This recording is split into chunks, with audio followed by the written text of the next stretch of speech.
Yuvan sir first ஹாஃப்ல ஒரு surprise song அது பிடிச்சிருந்துச்சா? அந்த சர்ப்ரைஸ் சாங் வந்து சர்ப்ரைஸாவே வச்சுக்கோங்க, எல்லாருக்குமே சர்ப்ரைஸா இருக்கட்டும். நான் யுவன் சார் கிட்ட வந்து ஒரு 6 வருஷமா கேட்டுட்டே இருப்பேன், சார் அந்த சாங் எனக்கு ரொம்ப பிடிக்கும், அதை எனக்கு ரைட்ஸ் வாங்கி கொடுங்க, நான் அதை விஷுவல் பண்ணு கேட்டே இருப்பேன். அது இந்த படத்துல அமைஞ்சது. ஸோ எல்லாரும் என்ஜாய் பண்ணிருப்பீங்க. அப்புறம் ஜிமிக்கு பிடிச்சிருந்துச்சா? Thank you. Nandri everybody. Thank you so much. Thank you.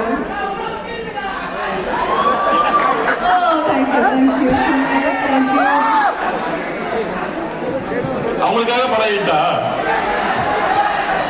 சரி. அப்புறம் Gulabi friend thank you so much.